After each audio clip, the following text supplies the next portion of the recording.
looked around. The whole town was painted red. Skulls, bodies, and all manner of innards strewn about.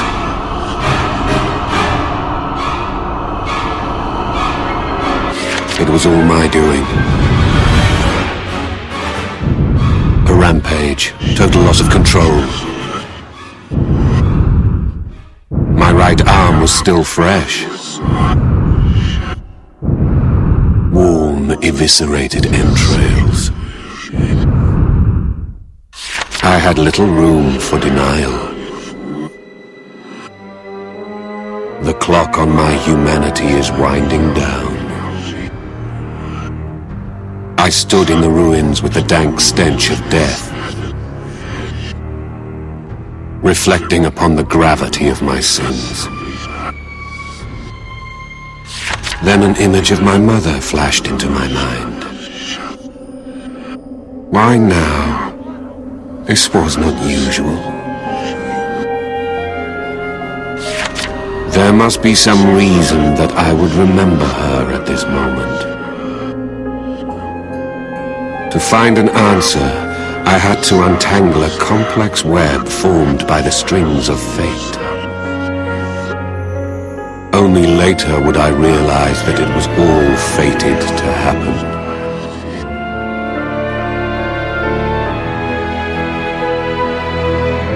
From the moment I set foot in that town, I knew that it was the place my mother once lived. For it perfectly matched a story I heard when I was very young. My mother was driven out over some insignificant happenings. A fine spree of death indeed. Magusa spoke with dead calm. Only your victims were not alive in the first place. 5 days, until the end of the world.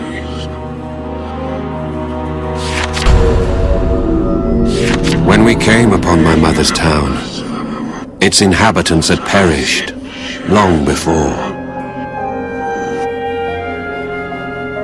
A story my mother told me long ago explained this. The tale matched what she had said. The townspeople were projections. I had massacred apparitions. Eerie phantoms, which were the work of one man. The man loved his fair town. Loved it too much, one might say.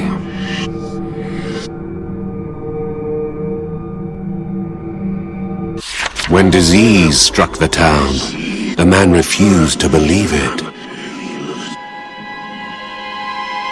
His desires led him to stray from the path of good.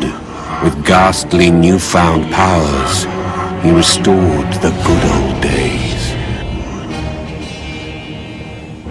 We came for him and started with the destruction of his phantom puppets. We knew that slaughtering his dolls would tease him out. Deeply wounded, the Cerberus fled.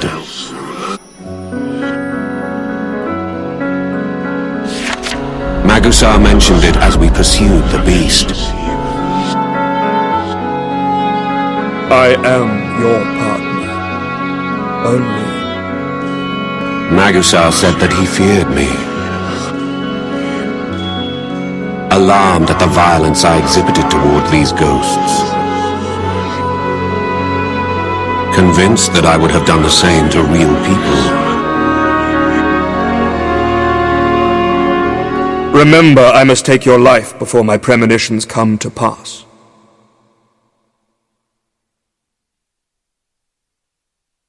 Magusa was preparing for the moment of truth. And who could blame him? I could feel what was happening to my body. My humanity was approaching its frail end.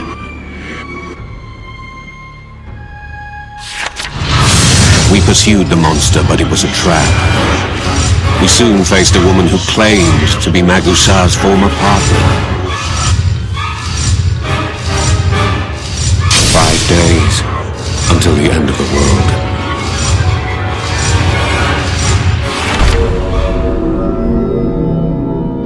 It was Illicebra. She was beaming. But I still could not get over her striking likeness to Sortiara. I knew something was stirring in these parts. For Illicebra, this was reason enough to follow Magusar. I was shocked to hear what she proceeded to tell us.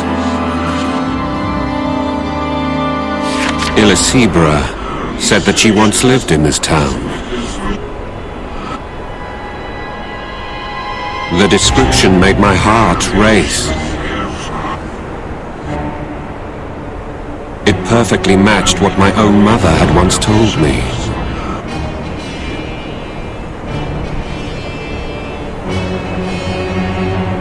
It occurred to me that I had never been able to remember my mother's face.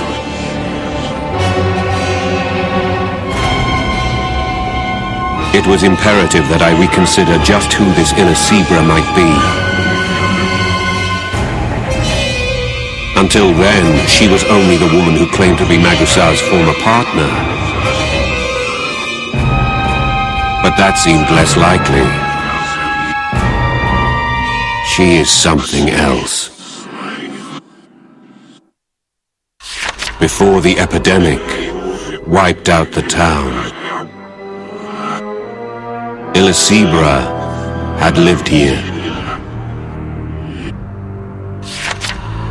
But the townsfolk feared her magic and banished her. Not long after Illicebra left, the town was struck by the epidemic. This is no mere coincidence. Her story is a perfect match to the one I heard from my mother in my youth. Still, I could not recall my mother's face.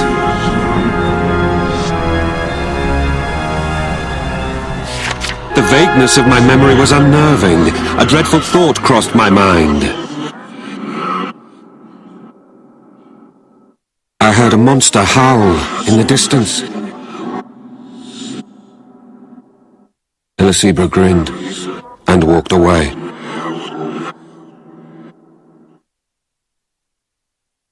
Could this witch be my mother?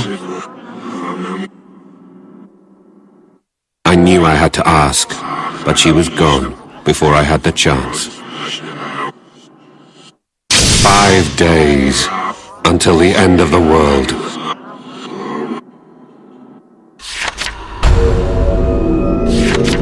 We once again faced the Cerberus. Magusar spoke. He told me that the monster resented me. Yes, he most certainly does. For I had dissipated his great cast of characters, his entire town of phantom inhabitants. Magusar said something odd. I wish to absorb the hatred harbored by this Cerberus. But what use did Magusar have for hatred? To ease the pain. Make it possible to take your life. The Cerberus stewed in anger at me.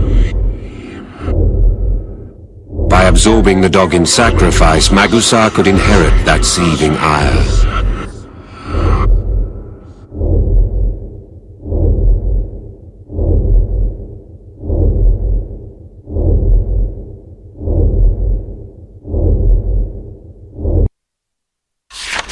Magusar was thinking ahead, preparing his emotions.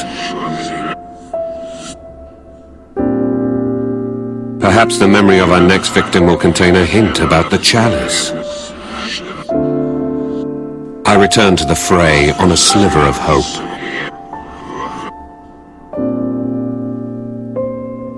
We had found no new clues about the sacred chalice. And as for me, I was just another step closer. A step closer towards destroying the world.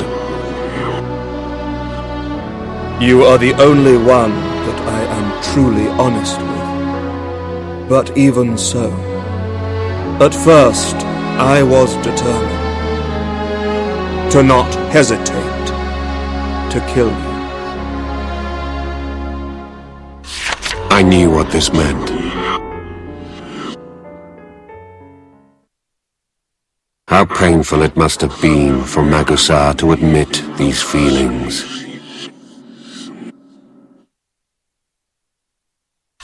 Why proclaim that you won't hesitate, unless you are afraid that you will? Emotions are not something easily set aside. He must, after all, take a life with his own hands. The life of a friend who has given him more time than his own family.